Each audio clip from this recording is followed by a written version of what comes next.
Olá, uma ótima tarde a todos. Terça-feira, dia 7 de dezembro, está começando aqui pelo Canal do Boi mais uma edição do programa Agricultura BR. E no programa de hoje você vai acompanhar comigo as cotações sobre a carne bovina, soja, milho e café.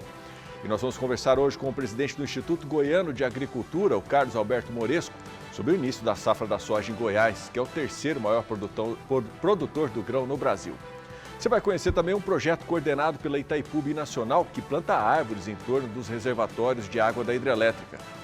Eu trago também as informações sobre o tempo no agroclima, com a Renata Ferreira, trazendo informações sobre a região sul do Brasil, que sofre com a estiagem. Bom, lembrando você que a partir de agora você acompanha a programação do canal do Boi também, pela TV aberta, pelas parabólicas. Estamos ao vivo também pelo portal sba1.com, pela NET e Claro TV. E para você que está na região de fronteira, tem o sinal também do canal do Boi através da Neo TV, disponível aí para toda a região do Paraguai, Bolívia e na região de fronteira. Bom, e ontem a arroba do boi gordo no Triângulo Mineiro amanheceu em queda com um percentual de menos 0,63%. Já o sul da Bahia está em alta, com diferenciação de R$ 2,00 para pagamento à vista e a prazo. A gente começa essa edição da Agricultura BR trazendo para você cotações do boi gordo em as principais regiões do país. Confira aí.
Bom, a gente segue falando de grãos por aqui agora, porque assim como a produção nacional, a safra paulista de grãos também registra crescimento na temporada 2021-2022.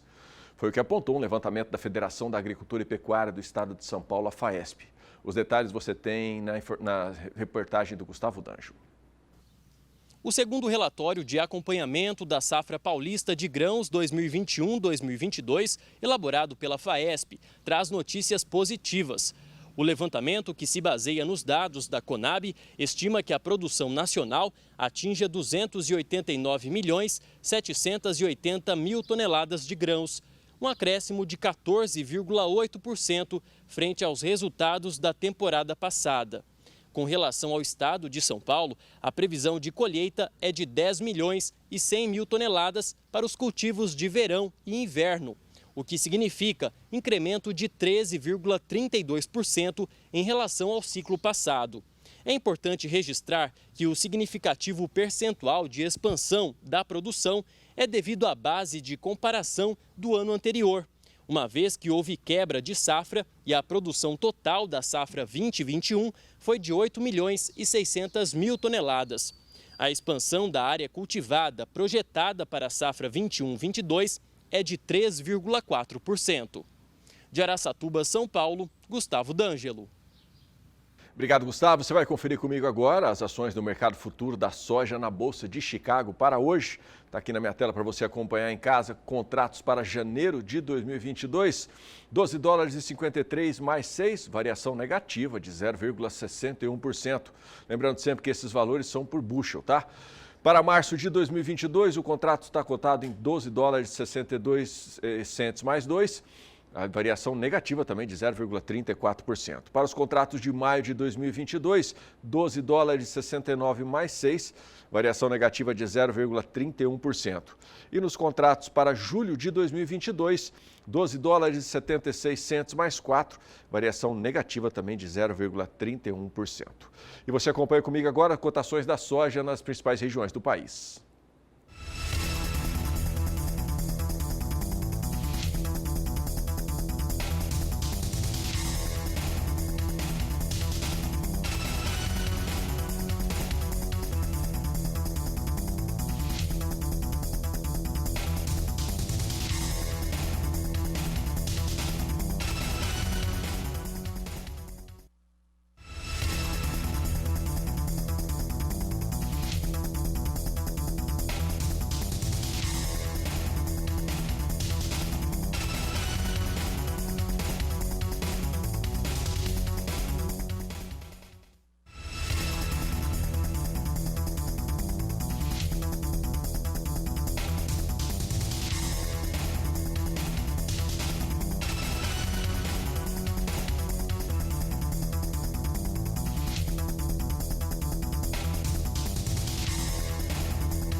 Bom, a gente segue falando de soja. Você acompanha comigo agora o preço das sojas nos portos brasileiros para hoje. De acordo com a Grãos Corretora, o preço da soja nos portos brasileiros hoje em reais por saca, né? R$ 168 no Porto de Santos e também o mesmo valor sendo praticado no Porto de Paranaguá, R$ 168 a saca de 60 quilos. Um projeto coordenado pela Itaipu Binacional planta árvores em torno dos reservatórios de água da hidrelétrica. A primeira foi plantada antes mesmo do primeiro motor entrar em operação. Os detalhes você vê na reportagem do Douglas Silvério. 24 milhões de árvores já foram plantadas pela Itaipu Binacional na margem brasileira da usina. O marco foi atingido em dezembro de 2021. Nós vamos plantar uma árvore para comemorar aí o plantio de 24 milhões de árvores aqui na região. Importantíssimo esse programa. O Programa de Crescimento Verde está completamente aderente a essa ação. Ministério do Meio Ambiente, Ministério de Relações Exteriores e Ministério de Minas e Energia juntos, fazendo uma boa política ambiental, uma boa política para gerar energia renovável, ao mesmo tempo proteger as florestas e a vegetação aqui nativa da Mata Atlântica especialmente. Em 1979, a empresa criou áreas ambientais protegidas e implementou floresta ciliar em torno de seu reservatório. A primeira árvore foi plantada antes mesmo da primeira unidade geradora entrar em operação. Isso mostra a consciência que Itaipu tem, que o Brasil tem, ministro Joaquim, com essa questão da sustentabilidade ambiental já há mais de 50 anos. Itaipu foi idealizada há mais de 50 anos e desde então nós temos essa preocupação e isso é um exemplo para todos nós brasileiros e também é motivo muito grande de nós termos um orgulho daquilo que conseguimos realizar aqui, particularmente em Foz do Iguaçu. Segundo um estudo publicado pela Fundação SOS Mata Atlântica em 2017, a instituição é a principal responsável por regenerar áreas florestais no Paraná. Em 2019, as áreas protegidas foram reconhecidas como reserva da biosfera da Mata Atlântica. E com isso nos dá um novo ânimo para seguir em frente. Seguiremos realmente com esse trabalho, cooperando com a sustentabilidade do nosso entorno e até exportando nossos conhecimentos para outros estados, para outros países. Entre os principais benefícios alcançados pela área preservada estão a segurança hídrica da usina, o controle de erosão ao longo do reservatório, o sequestro de carbono pela biomassa e a formação de um corredor de biodiversidade que liga importantes unidades de conservação do bioma Mata Atlântica. Um dia emblemático para Itaipu e para o estado do Paraná, porque reforça o trabalho que a Itaipu tem e o compromisso com a fauna, com a flora, com a sustentabilidade. As vantagens, elas se estendem também para a sociedade local. De Campo Grande, Mato Grosso do Sul, Douglas Silvério. Obrigado, Douglas. Vamos dar uma olhada então como está o dólar comercial neste momento. Você tem informações aqui para acompanhar em casa comigo aí. Dólar comercial no Brasil neste momento sendo negociado em R$ 5,65 mais um. A variação negativa e o dólar caindo nesse momento em 0,69%. Os operadores do mercado de câmbio comentam que a queda do dólar hoje reflete a vinda de investidores estrangeiros interessados nas ações da B3. E esses agentes já contam com o anúncio de alta 1,5% percentuais na taxa básica de juros. Nós vamos agora até São Paulo, vamos conversar com Walter Pulga Júnior, que vai trazer mais informações para a gente. Pulga, a que se deve essa boa notícia aí?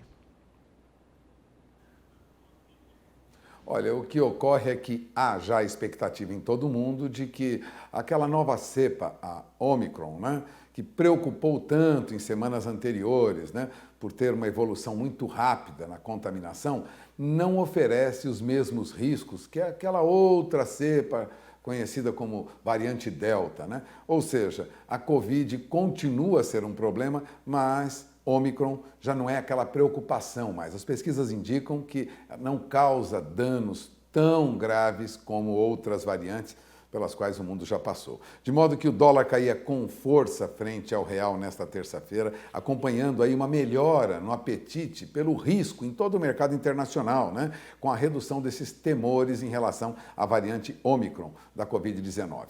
O que significa que as bolsas vêm em alta, as bolsas da Europa já vinham em alta, há um movimento positivo no mercado e há, lógico, também a expectativa de uma alta da taxa de juros amanhã, que será anunciada pelo Conselho de Política Monetária do Banco Central no final do dia. Por conta disso, o dólar agora recua 0,63% nos últimos negócios, está na faixa de R$ 5,65, se bem que hoje já chegou a operar na faixa de R$ 5,67, um pouco acima do valor que nós temos agora.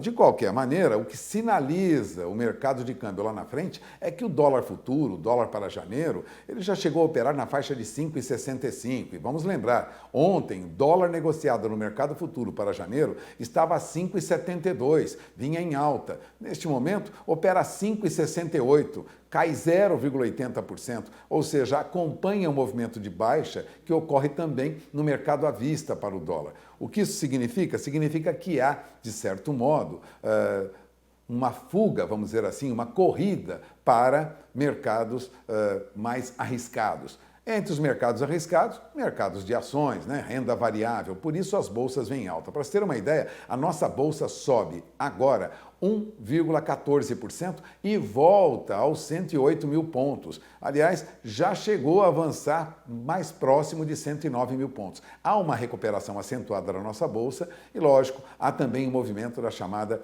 PETAX, né? Com a qual o governo liquida seus contratos mais adiante, dólar médio, né? Calculado pelas contas em dólares. Portanto, há toda uma movimentação no mercado aí que traz uma desvalorização hoje para o dólar e um aumento contínuo da nossa bolsa. Longe ainda daqueles 125 mil pontos que a nossa bolsa esperava para o índice Bovespa. Mas o índice Bovespa vai recuperando, já subiu quase 6%, agora sobe mais de 6%, considerando essa alta que nós temos agora. Tudo isso leva a crer, alguns analistas de mercado, que o movimento no câmbio, eles indica, né, um fluxo, um ingresso de moeda estrangeira. Que há um fluxo de moeda estrangeira é fato, mas não se sabe o perfil ainda, disse um dos diretores de uma grande empresa de câmbio do Brasil, a Tullett Prebon, o Ítalo Abucater. Ele diz que ainda não se sabe o perfil desses recursos, mas é muito provável que tenham vindo para compra de papéis na nossa bolsa. Por isso essa alta agora mais acentuada, viu? Alguns muda rapidamente. A alta já passa de 1,20%. Portanto, há aí uma expectativa positiva de recuo, não muito acentuado, mas um recuo para o dólar e uma alta para a nossa bolsa. Agora, faltam poucas semanas e a inflação no Brasil continua muito alta. O mercado financeiro ainda vê a alta do custo de vida mais acentuado para a população brasileira. Aliás, pela 35ª semana seguida, as instituições ouvidas pelo Banco Central naquela pesquisa Focus, né, elevam a expectativa de inflação para o próximo ano, para este ano e para o próximo ano. Segundo a edição mais recente do boletim Focus, isso é importante ressaltar, que é aquele documento que o Banco Central faz semanalmente, resultado da pesquisa ouvindo os líderes do mercado financeiro, nas projeções dos principais indicadores econômicos, o custo de vida vai subir este ano 10,18%. Na semana passada, a estimativa era de 10,15%. Já sobe agora no último boletim Focus para 10,18%. Ou seja, alta generalizada de preços. O que isso indica? Isso confirma que vai ocorrer uma alta na taxa de juros. E falando em juros, amanhã nós teremos um anúncio no final do dia da nova taxa básica de juros, a chamada taxa Selic. E o mercado já opera com a expectativa de que o Banco Central, através do seu Conselho de Política Monetária, vai elevar a taxa básica de juros em 1,5 ponto percentual. Resumindo, nós teremos taxa de juros a 9,25% ao ano. Se a taxa básica está em 9,25% ao ano, lógico, nós temos a expectativa aí de dinheiro bem mais caro lá na frente. O objetivo do Banco Central com essa medida é desestimular uma procura rápida pelas atividades econômicas, né, pela demanda rápida no mercado, para evitar uma alta generalizada de preços, ou seja, controlar essa inflação, desestimulando, né, que haja uma corrida às compras. Bom, esse é um objetivo. O segundo é melhorar a remuneração de quem traz dinheiro de fora do Brasil para dentro do Brasil. Mas isso não tem se mostrado muito favorável, não, pelo menos até agora. Esse objetivo não tem sido alcançado. Em relação aos juros, o mercado manteve a aposta de que a Selic vai mesmo encerrar o ano a 9,25%. É a última reunião do Conselho de Política Monetária neste ano. Ela ocorre a cada 45 dias, vai subir de 7,75% para 9,25%, se forem confirmados até amanhã essas expectativas do mercado em relação ao Copom. Bom, a perspectiva em relação ao PIB, de olho na informação, ela caiu. Era de 4,78% na semana passada e agora o mercado financeiro aposta que a economia brasileira cresça um pouco menos, não 4,78%, mas 4,71%. Tudo isso vai influenciar no resultado do seu negócio. O produtor rural deve manter atenção constante nessas informações, porque isso vai sinalizando lentamente o que vai ocorrer no próximo ano. A perspectiva é de preços em alta, custos em alta, taxa de juros mais altas, mas alguma calmaria se vê para o ano que vem. É esperar se as eleições que ocorrerão não causem aí maiores tumultos no mercado financeiro. De qualquer modo, é esperar para conferir. Adriano? Ok, Puga, obrigado. Ótima tarde para você. Bom, tem intervalo comercial chegando por aqui. No próximo bloco você vai ver que o Brasil tem só 30% de herbicidas necessários para a safrinha. Os detalhes você vê logo depois do intervalo comercial. Fica por aí. Estou de volta. Os agricultores brasileiros demandaram este ano 14% mais fertilizantes entre janeiro e setembro. Isso levou a um aumento de 2% na produção das indústrias brasileiras e os produtores já trabalham na expectativa de outra safra recorde. Mas há incerteza sobre o bom andamento das lavouras. Para comentar sobre esse assunto, nós vamos voltar até a Bolsa Brasileira de Mercadorias para conversar mais uma vez com Walter Puga Júnior. Pois é, você lembrou muito bem. A entrega de fertilizante no país cresceu mais de 14%, isso considerando toda a entrega feita entre janeiro e setembro deste ano.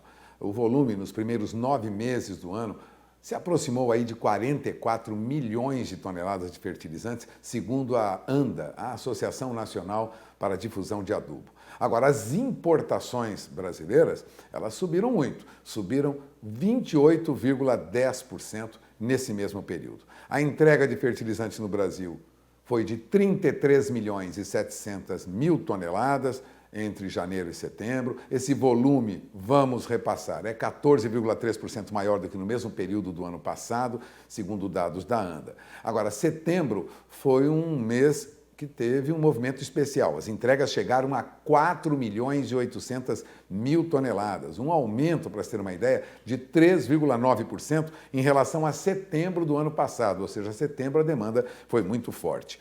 Também tivemos aí um aumento das nossas importações, vou repetir, de 28,10% em relação aos mesmos 9 meses, comparado aí com o ano passado, né? Nós importamos 28 milhões e 200 mil toneladas de fertilizantes, principalmente de fertilizantes fosfatados e também de potássio. Agora, em setembro, houve aí uma importação também bem acentuada, viu? Foi um destaque em setembro, de modo geral, alta de 33,6% no que importamos. Importamos 4 milhões e 200 mil toneladas. É o maior aumento percentual registrado em 2021 e também o maior volume mensal neste ano. Ou seja, a demanda por fertilizantes é crescente e acabou empurrando a empresa brasileira, as empresas de fertilizantes do Brasil, também a um movimento maior, né? O aumento foi de 1,9% na produção, nós produzimos 4 milhões e 900 mil toneladas. Em setembro, esse volume foi bem acentuado também, a indústria teve forte demanda, não só as nossas importações, as nossas entregas, mas a indústria brasileira de fertilizantes entregou quase 585 mil toneladas, foi a maior produção deste ano em apenas um mês.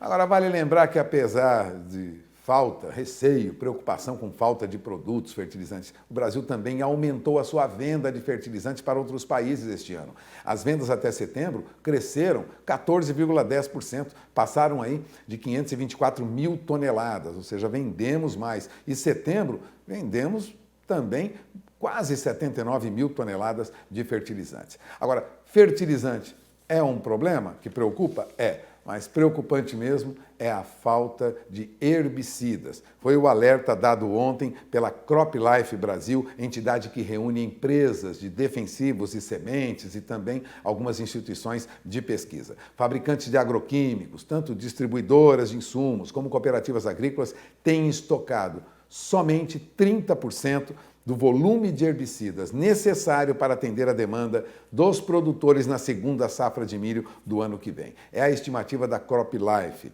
Bom, os estoques das revendas de insumos, também das cooperativas e das empresas que são mais organizadas, que anteciparam aí, de certo modo, as compras, é que garantiram a chamada safra de verão. Quem lembrava isso? Christian Lobauer, que é da CropLife, né? Ele diz que, no entanto, quando chegar a época da safrinha, as reservas de glifosato, glufosinato, acefato e outros herbicidas estarão esgotadas. As reclamações de falta de produto, ele disse, até agora foram pontuais, em uma região ou outra, mas a safra de verão não tem problema. Daqui para frente é que haverá alguma complicação. A oferta limitada de herbicidas, segundo o Christian Lobauer, está diretamente relacionada àquela crise de energia lá na China, né, resultante da escassez de carvão no país e também das metas do governo chinês de redução aí das emissões de gases de efeito estufa, né? A oferta chinesa de matérias-primas pesa muito no mercado brasileiro de herbicidas, porque do país saem aproximadamente, ou seja, da China, saem aproximadamente 32% de todos os insumos importados pelo Brasil. Outros países também fornecem insumos para herbicidas no Brasil, mas em torno de 11% dos princípios ativos dos Estados Unidos e também alguns países como a Índia. Ou seja, não há, na verdade, estoque para garantir fornecimento de herbicida para a safrinha. E isso deve preocupar e muito quem trabalha com milho. Portanto, de olho na informação. Adriano? Ok, Puga, obrigado mais uma vez pela sua participação. Bom, o assunto por aqui agora é milho. Vamos ver, começar esse assunto falando para você, trazendo para você como estão as ações sobre os contratos para o milho na B3. Confira comigo aí em casa. Contratos para o milho na B3. Para janeiro de 2022, nesse momento, R$ 94,33 a saca, uma variação negativa de 0,36%. Nos preços para março de 2022, R$ 94,89 a saca, variação negativa também de 0,21%. Nos contratos para maio de 2022, R$ 89,80 a saca, variação negativa de 0,09%. E nos contratos para julho de 2022, R$ 85,00, variação negativa também de 0,47%. Vamos acompanhar agora as cotações do milho nas regiões do Brasil.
Bom, Thaís, foram os preços do milho em algumas regiões do país. A gente acompanha agora como está o mercado futuro do milho na Bolsa de Chicago.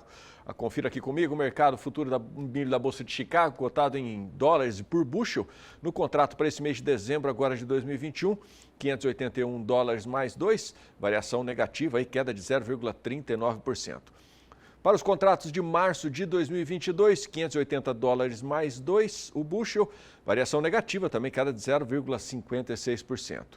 Para maio de 2022, 582 dólares e mais 6 o bushel, variação negativa de 0,55%. E nos contratos para julho de 2022, 582 dólares mais 4, variação negativa também de 0,55%. O ano de 2021 apresentou preços elevados para a cotação do leite em nível nacional. Uma exceção ocorreu somente no último trimestre, quando o preço pago ao produtor caiu 5% entre outubro e novembro. Os detalhes estão na reportagem de Mauro Andrade.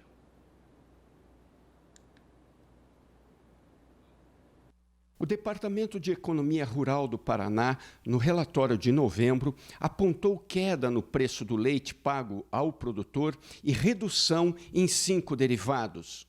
O leite longa-vida teve redução de 5% em novembro, quando comparado a outubro. O leite pasteurizado reduziu 4,2%, a manteiga extra 0,5%, o queijo Minas 6,5% e o queijo mussarela 7,7%. Veja o que diz Fábio Mesadri, técnico do DERAL, sobre o setor leiteiro aqui no Paraná. O ano de 2021 apresentou cotações em patamares mais elevados para os lácteos a níveis nacionais. Os estoques mundiais baixos de lácteos, as exportações aquecidas para a China, a alta nos custos de produção, contribuiu para manter, durante o ano, os preços dos lácteos a patamares mais elevados. Agora, no último trimestre de 2021, a gente tem vivenciado uma situação um pouco diferente, de queda nas cotações do leite. As chuvas que ocorreram, embora não suficientes ainda para a produção agrícola, para reservatórios de água, melhorou as pastagens, o que fez com que melhorasse a oferta de alimentação para a vaca leiteira, aumentando aí a captação de leite nos principais estados produtores. Para o final do ano, a gente tem aí um cenário ainda de alta nos custos de produção, uma melhoria na produção leiteira, um cenário melhor no que diz respeito à pandemia, restaurantes abrindo, voltando a melhorar o consumo. Então a gente tem um cenário melhor nesse aspecto, mas um pouco incerto ainda pela alta nos custos de produção e por uma melhoria aí na captação do leite. De Londrina, no Paraná, Mauro Andrade. E durante toda a programação do Canal do Boi, você fica sabendo a previsão do tempo, os impactos do clima nas culturas que são desenvolvidas no Brasil. No programa Agricultura BR, especialmente, você sabe também desses impactos nos negócios e também sobre os mercados a qual a cultura é desenvolvida. Hoje, você vai acompanhar uma retrospectiva das campanhas 2020 e 2021 e 2021-2022, tendo os efeitos econômicos e de clima sob a mesma ótica. E você sabe que clima aqui na nossa programação é um assunto para Renata Ferreira. E olha, Renata, nós tivemos um início da formação da safra 2021, lá quando o pessoal estava cultivando soja, com bastante atraso. Esse atraso pode-se até dizer que foi positivo para a oleaginosa. Entretanto, ele trouxe ali cenários ruins para as outras culturas, as culturas de segunda safra. Portanto, soja entrou numa janela melhor, mas essa janela ficou muito ruim para as culturas que sucederam a oleaginosa nos campos. Como que este cenário ele foi avaliado, uma vez que nós tivemos perdas importantes para milho, preço subiu e soja acabou se mantendo com valores bem interessantes. O Fabiano, fazendo aqui uma retrospectiva das condições de tempo e clima voltado ao agronegócio, eu começo falando da primavera passada de 2020. Ela teve atrasos nas chuvas, nas instalações e volume abaixo da média, né? E esse atraso na chuva no ano passado, Fabiano, trouxe consequências para toda a safra, né? A soja em si não foi tão penalizada naquele período, porque apesar de ter sido aí instalada mais tarde, a chuva depois se regularizou e os acumulados foram altos suficientes para o desenvolvimento da cultura. Mas na segunda safra, tanto do milho quanto do algodão foram afetadas com a falta de chuva no começo da instalação e desenvolvimento. E depois as geadas deste último inverno, né? No verão passado, estávamos sob a influência de Laninha, que também contribuiu aí para o atraso da chuva no Centro-Sul, com maior volume e frequência no meio norte brasileiro. O Nordeste foi uma das áreas beneficiadas com maior regularidade de precipitação, enquanto o Sul e o Sudeste tiveram falta de chuva no último verão, né? Áreas do Noroeste e Norte do estado de São Paulo tiveram seca excepcional em março passado. E ainda sobre o verão, Fabiano, em janeiro houve excesso de chuva no Paraná, que atrapalhou aí a colheita de soja, e depois o excesso de chuva em Mato Grosso, na fase da colheita, entre fevereiro e março. Ambos os eventos fizeram com que a instalação do milho safrinha fosse tardia. Renata, este atraso foi terrível e trouxe, claro, impactos em relação ao fator econômico. No caso do milho, a alta na saca do cereal foi de 46% até esse momento aí que nós estamos citando. Mas não foi apenas o milho. O café, também por questões ligadas ao que aconteceu com o clima, teve altas importantes. E essas altas fizeram com que as posições negociadas na Bolsa de Nova York para o café arábica saíssem da marca de $1,50, $1,70 libra-peso para até $2,70 ainda neste período. Também tivemos elevações com laranja, suco de laranja, que viu aí a sua produção bastante prejudicada. Em relação a esses elementos que nós tivemos, Renata, o que causou esse cenário, com fortes perdas para as culturas e preços elevados no mercado para todas essas culturas que eu citei? Fabiano, o outono e inverno deste ano estávamos sobre a neutralidade do Oceano Pacífico, porque é um período aí marcado por ausência de Laninha e El Ninho.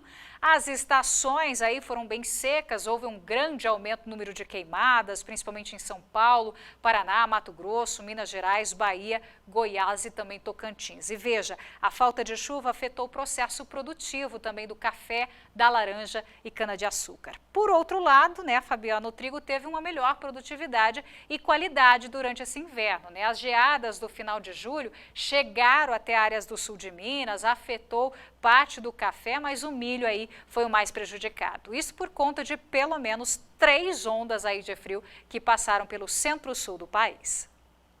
Renata, a safra 2021-2022 nasceu já de uma maneira muito mais tranquila.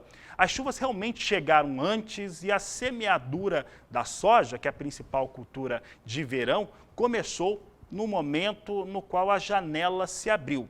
E apesar de termos ali um cenário de fertilizantes defensivos e dólar alto, ela está realmente vindo com bom andamento.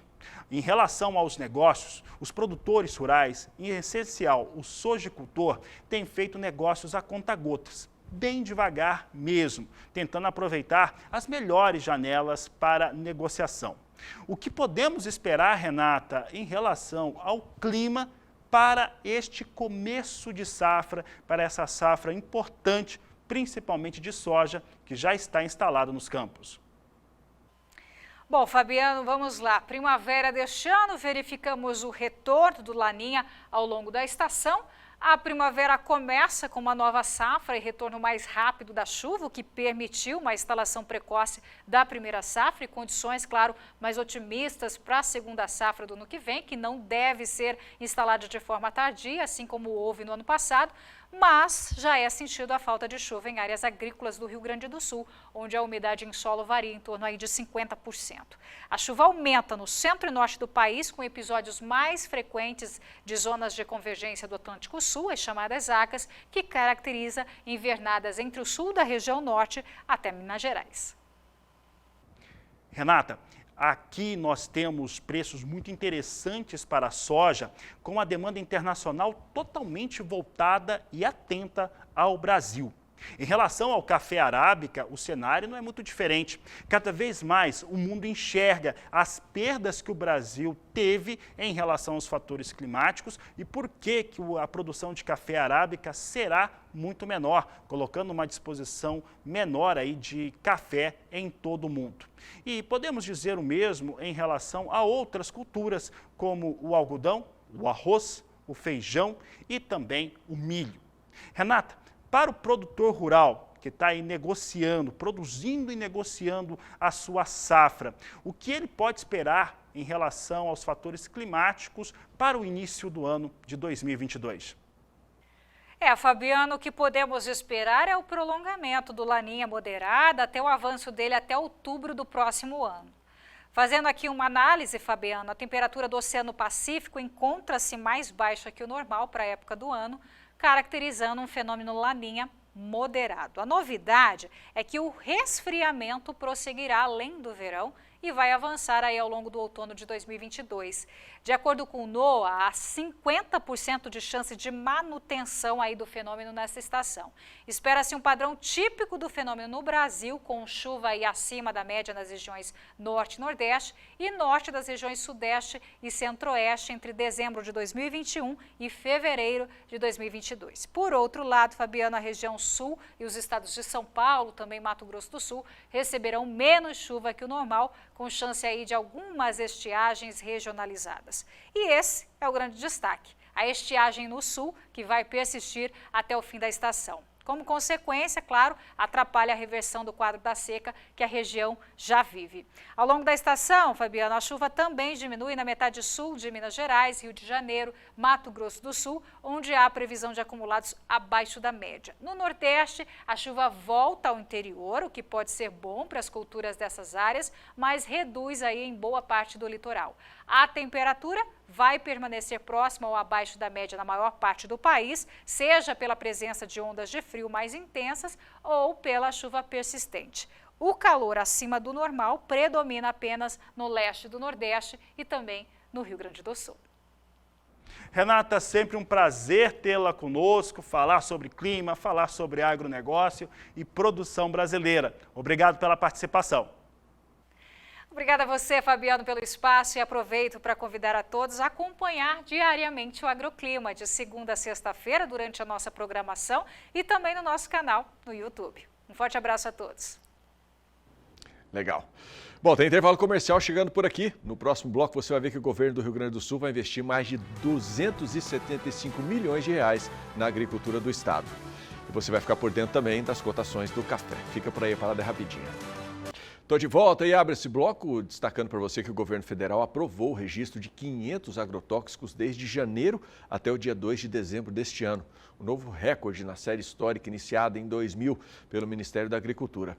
Vamos saber os detalhes agora direto da redação do Canal do Boi, ao vivo com o Vinícius Souza. Boa tarde, Vinícius. Oi, Adriano, boa tarde para você, boa tarde para o pessoal que está ligado na Agricultura BR. Pois é, o número é 1,4% menor do que o que foi registrado em 2020, quando o registro de pesticidas liberados chegou à marca de 493. Um recorde até então, registros que vem crescendo ano a ano desde 2016. Desses 500 defensivos agrícolas que foram liberados em 2021, importante destacar que 30 deles são inéditos, químicos ou biológicos, e 470 são genéricos, ou seja, são cópias de matérias-primas inéditas que podem ser feitas quando caem as patentes ou produtos finais baseados em ingredientes que já existem no mercado.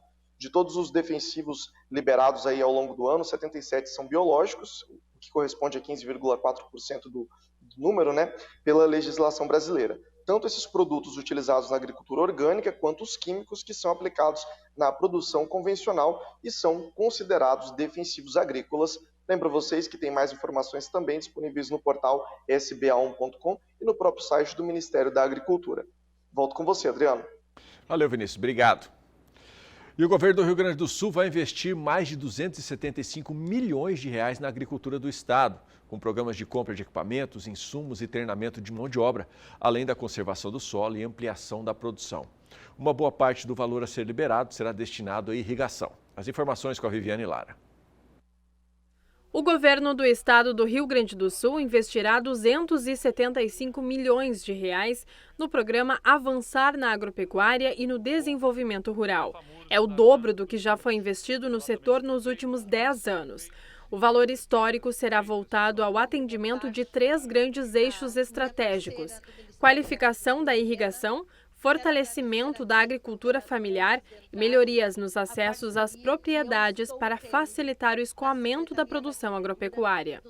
É um investimento 2 vezes maior do que o realizado nos últimos 10 anos no Estado. Então, somando aqui, o que o Estado foi capaz, com a sua capacidade de investimento própria, de investir na área da agricultura nos últimos 10 anos, com o Tesouro do Estado aqui, garantindo esses investimentos que vão fazer a diferença para o agronegócio do Estado do Rio Grande do Sul. O maior aporte de recursos será canalizado para os programas de irrigação. Ao todo, serão 200 milhões de reais para a construção, expansão e adequação de reservatórios de água e poços artesianos. Serão construídos 6 mil microaçudes, com investimento de 66 milhões de reais. Com essa infraestrutura, estima-se que o produtor rural conseguirá reservar 1,7 mil metros cúbicos de água, podendo irrigar áreas de 3 a 6 hectares. Entre as ações para o fomento da agricultura e agroindústria familiar, se destaca a injeção de 19 milhões de reais para a contratação de 705 financiamentos para a compra de máquinas, equipamentos e insumos. Serão alocados ainda 5 milhões na contratação de 500 financiamentos por meio do FEAP, destinados aos empreendimentos incluídos no Programa Estadual de Agroindústria Familiar. Mais de 10 milhões serão investidos na compra de equipamentos, que poderão ser cedidos a 200 municípios.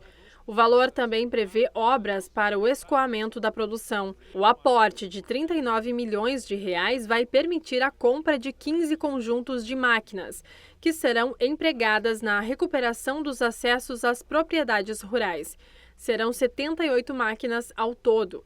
Os conjuntos farão rotatividade entre os municípios e a expectativa é de que 150 cidades sejam atendidas ao ano. O objetivo é tornar mais eficiente e menos oneroso ao produtor rural o escoamento dos grãos e a movimentação animal no estado. Bom, a gente muda de assunto agora e traz para você agora informações sobre o café, começando com as ações em relação ao mercado futuro do café arábica na Bolsa de Nova York. Você acompanha comigo? Neste momento, contrato para março de 2022 sendo negociado a $245,60, variação negativa de 1,70%. Os preços são em libra-peso, tá?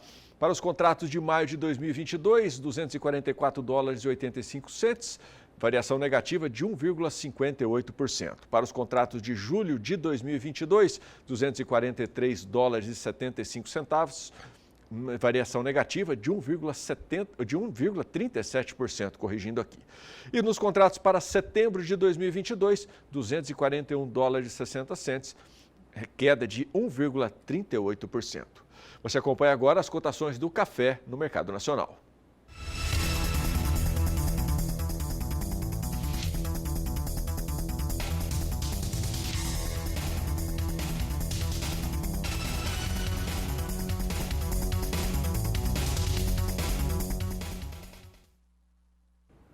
Bom, a gente acompanha agora as ações para o mercado futuro do café na Bolsa de Londres. Está aqui na minha tela para você acompanhar comigo em casa os contratos para janeiro de 2022, $24,07, variação negativa de 0,53%. Lembrando que este contrato inclui aí os preços em tonelada, tá? Para março de 2022, $22,95, menos 0,86%. Nos contratos para maio de 2022, $22,60, variação negativa de 0,87%. E nos contratos para julho de 2022, $22,53, variação negativa também de 1,01%. E agora você confere a cotação do café.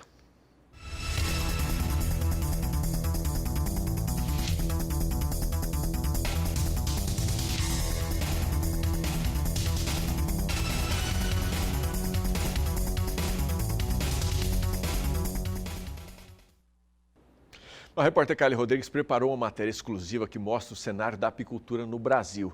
Ela visitou um apiário aqui em Mato Grosso do Sul que tem dado muito certo com a atividade. Confira aí. A produção brasileira de mel chegou em 2019 a quase 46 mil toneladas, segundo o IBGE. O volume foi quase 11% maior que o obtido em 2017, porém insuficiente para incluir o Brasil na lista dos 10 maiores do mundo, que tem à frente a China, Estados Unidos e a Argentina. No Brasil, o Paraná e o Rio Grande do Sul são os maiores produtores, 7.229 toneladas produzidas por paranaenses e 6.262 toneladas produzidas por apicultores gaúchos. Ortigueira, no Paraná, é a cidade brasileira com maior produção. Sozinha, apicultores da cidade produziram mais de 795 toneladas, seguida por Botucatu, São Paulo, Arapoti, Paraná, Itatinga, São Paulo e Campo Alegre de Lourdes, Bahia. O Piauí é o terceiro maior produtor do país, com 5.024 toneladas, seguindo por São Paulo, Minas Gerais, Santa Catarina, Bahia e Ceará. O Mato Grosso do Sul é o 10º estado em produção, com marca proximal de 1.000 toneladas de mel por ano. No Mato Grosso do Sul, o cenário da apicultura está dando muito certo. Viemos conhecer este apiário em Terenos, que produz a espécie Apis mellifera. Vindo do sistema da agricultura familiar, a apicultura entrou na vida dos irmãos Renan e Renato em 2018, como uma complementação da renda. São 40 caixas. A produção gira em torno de 50 quilos por colmeia. O manejo é feito de 2 a 3 vezes por semana. A gente tem uma preocupação tanto com vizinhos, de manter a distância determinada para a proteção dos vizinhos, não correr esse risco de ataque, e até mesmo entre as colmeias tem uma distância certa para não correr pilhagem quando vai fazer os manejos. Se você ficar muito tempo com a colmeia aberta, ela pode sentir o cheiro do mel, as de outras colmeias, e ir lá e acabar brigando para querer tomar o mel dela, né? Então a gente faz os manejos com todo cuidado, a distância certa, para evitar essa pilhagem. A Apis mellifera é uma abelha africanizada, é mais defensiva se comparada a outras espécies. Por essa característica, acaba trabalhando mais que as outras. A gente trabalha num período de produção de julho a janeiro. Nesse período de produção, a gente colhe de 2 a 3 vezes nesse intervalo. Durante esse intervalo, a gente consegue tirar diferentes tipos de méis, porque em cada época de produção, há uma florada predominante diferente na natureza. E a cor do mel depende também dos pigmentos do néctar das flores. Pesquisadores afirmam que os méis com coloração escura são mais ricos em sais minerais do que os claros, sendo assim muito mais nutritivos. Eu vou provar para saber a diferença dos 2 tipos de méis aqui. Vamos lá, Renan, me sirva aí para a gente ver a diferença, que a gente está vendo que um é mais claro, o outro é mais escuro. A gente vai saber por quê, então. Esse mais clarinho é um pouco adocicado. Isso, ele é mais suave, né? Vindo da florada do cipó-uva, que é o mel mais claro que a gente tem hoje. Vamos provar agora o escurinho para eu ver a diferença também. Pessoal, essa é a parte que o repórter gosta mesmo, assim, de degustar, né? Para a gente ver se o produto tem qualidade. Esse aqui também é forte, a gente percebe essa diferença, né? Um pouquinho mais intenso. Sim, ele é um pouco mais, o aroma mais acentuado, ele vem da florada da aroeira, né? A coloração dele é mais escura e o sabor é mais acentuado, né? Mais forte. Porém, os dois têm muita qualidade. Muito obrigada, viu, por receber a gente, mostrar um pouquinho do trabalho de vocês e sucesso ainda mais. Obrigado, eu que agradeço. É uma honra a gente recebendo uma reportagem aqui a respeito do nosso produto, agrega um valor imenso, né? A gente fica feliz que o reconhecimento para nós é o mais importante, né? E entregar qualidade no nosso produto para o cliente. Ok, então, muito obrigada. De Terenos, no Mato Grosso do Sul, Kaile Rodrigues. Legal. Bom, tem intervalo comercial chegando por aqui. No próximo bloco você fica por dentro da previsão do tempo para todo o Brasil nesta terça-feira. Volto já. Estou de volta e agora é hora do agroclima. Renata Ferreira traz informações hoje sobre as regiões produtoras e dando destaque que o cenário de estiagem na região sul ainda permanece firme. Boa tarde, Renata. Boa tarde, Adriano. Boa tarde a você também que acompanha a Agricultura BR. É como eu já havia dito, os últimos dias em grande parte do país foram de chuvas intensas em áreas produtoras. Mas o cenário de estiagem ainda persiste no sul do país. Há pelo menos 20 dias, produtores do Rio Grande do Sul, Santa Catarina e Paraná torcem para a chegada de uma chuva mais significativa na região. Podemos ver aqui no mapa que a umidade em solo está abaixo do mínimo ideal para o desenvolvimento agrícola desde o estado do Paraná até o oeste gaúcho. E para essa semana, o tempo segue aberto aí na região, a chuva alcança apenas a faixa leste dos 3 estados.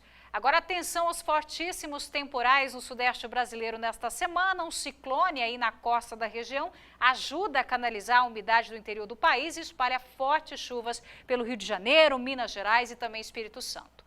Risco alto de formação de alagamentos nos centros urbanos e erosão no campo.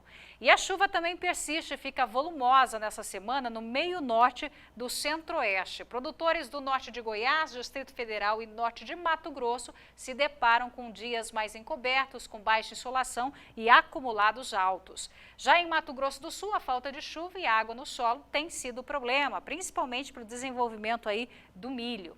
A chuva aumenta também na Bahia durante essa semana. A previsão de pancadas de chuva que vem a qualquer momento na metade sul do estado. Áreas aí de café, cacau, pastagens e grãos devem receber mais de 60 milímetros de chuva ao longo dos próximos dias.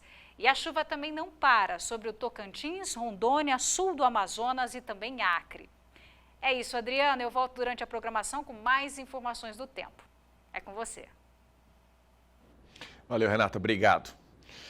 Bom, vamos dar uma olhada no momento. Nesse momento, como é que está o dólar? Tem boa notícia, o dólar continua caindo. Você vê agora, nesse momento, o dólar para venda, R$ 5,64 mais um. Variação de queda aí, 0,86%. Agora há pouco a gente trouxe nos dados para você, 0,60 e poucos de queda, agora já está em 0,86%. E a gente dá uma olhada também agora como está o valor da soja na Bolsa de Chicago. Acompanha comigo aí. Bom, o mercado futuro da soja na Bolsa de Chicago, para janeiro de 2022, 12 dólares e 54 o bushel, variação negativa de 0,59%. No contrato para março de 2022, 12 dólares e 63, também variação negativa de 0,28%. Para maio de 2022, a soja está cotada em 12 dólares e 71 mais 2, variação negativa de 0,20%. E para os contratos de julho de 2022, 12 dólares e 77 mais 6, variação negativa de 0,21%. Bom, o Canal do Boi, emissora do Sistema Brasileiro do Agronegócio, está de luto hoje, nesta terça-feira. Nós perdemos um dos mais antigos e dedicados companheiros de trabalho. Morreu na madrugada de hoje, aos 42 anos de idade, Tércio Franco. Ele que era coordenador de unidades móveis de transmissão das emissoras aqui do Sistema Brasileiro do Agronegócio. Tércio tratava de problemas pulmonares havia 5 dias e na noite de ontem foi internado e encaminhado para a unidade de tratamento intensivo, diagnosticado com uma tromboembolia pulmonar. Durante o processo preparatório para a intubação, ele não resistiu a uma parada cardiorrespiratória. Tércio Franco foi integrante das primeiras equipes de técnicos contratados no período da fundação do Canal do Boi. Estava na emissora havia 25 anos. Começou como cinegrafista encarregado da filmagem de lotes de animais. E em pouco tempo foi promovido a diretor responsável por uma das nossas unidades móveis, tendo trabalhado em vários estados brasileiros na coordenação da transmissão de leilões. Após ser novamente promovido, passou a coordenar as operações envolvendo unidades móveis de transmissão e difusão de sinais via satélite e também pela internet. Tércio deixa a esposa Ana, que também participou dos primeiros dias do Canal do Boi, onde ambos se conheceram, e a filha Sofia, de 13 anos de idade. A família autorizou a doação de córneas. Tércio Franco nasceu em Aquidauana, no Mato Grosso do Sul, em 5 de março de 1979. O sepultamento está marcado para a tarde de hoje no cemitério Cerimonial Park, em Campo Grande. Ao nosso companheiro e amigo, a sincera homenagem e o agradecimento da diretoria e dos colaboradores do Sistema Brasileiro do Agronegócio em todo o Brasil.